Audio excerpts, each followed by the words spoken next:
So it's been 28 years here, and of course you look back, you naturally look back, and you think, okay, what am I proud of? What have I been able to accomplish? And I look at it in two ways. One is sort of the obvious stuff, product, for instance. I think our history of innovation is second to none in the industry. Well, you know, the first low-impact treadmill, the EFX, which was a game changer for us and for the industry. The AMT, another fantastic product. So that history of innovation, very, very proud of. But I'm as or more proud of the company that we've built. I look at the culture that we have here. I look at the fact that we're always voted one of the best places to work in Washington. I look at the fact that we have engagement scores that are world-class, that are off the charts. And so it's a strong company. And to me, that means it's a company that can survive and grow and continue to adapt. So two relatively simple things, the things you'd expect, the product, and maybe what you wouldn't expect, which is the culture and the people.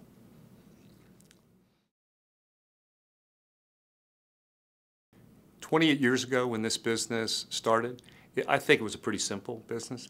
It was baby boomers who at that time were in their, say the leading edge was in their early 30s, and they just wanted places to go and stay in shape. It was the JFK fitness generation, so it was a natural that they'd want health clubs to work out at and products to use. And so that business just boomed, but it really boomed tracking baby boomers. And if you look over the first, say, 10 to 15 years at least of that, it was tracking needs of baby boomers. Early on, they wanted to work out really hard, right? So like Stairmaster, they used to say the workout of your life, right?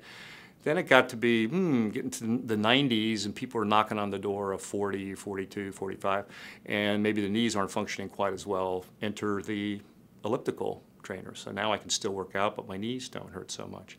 AMT fulfilling a certain kind of need. And now as baby boomers are in their 60s, the needs are completely different. They're much more broad, they're much more wellness focused. Well, meanwhile, all these other segments have popped up. I think the millennials, the children of the baby boomers, have needs that maybe were similar to the needs of the baby boomers back then. They want to work out hard. They're doing things like CrossFit, they're crawling under barbed wire, through mud, doing all kinds of crazy stuff, right? Completely different segment. You also have now what you didn't have then, which is the obesity epidemic. So you have children that are at risk, right? Health risk. Fitness will play a key role in that. I think Obamacare and the real focus on costs in healthcare will play a key role in using fitness to drive those costs down. So to me, it's a lot more complex in a sense. There are a lot more segments than there used to be. But with that, I think, comes just a ton of opportunity right now. I think it's an exciting time, really, to be in the business. The industry is a lot more complex right now, and I think that technology is going to continue to play a bigger and bigger role here. Because as you look at healthcare and healthcare costs, I think it's going to be one of the big drivers for our industry. And if you're going to drive costs down, you've got to make sure that if people are working out, that it's actually working, that they're more healthy, that they've lost weight, that whatever numbers you're looking at are improving. And that's where technology comes in. And at a minimum, right, you need to be connected. If you're going to work out on a product, you need to know what you did on that product. So that's where Priva comes in, that's where Network Fitness comes in.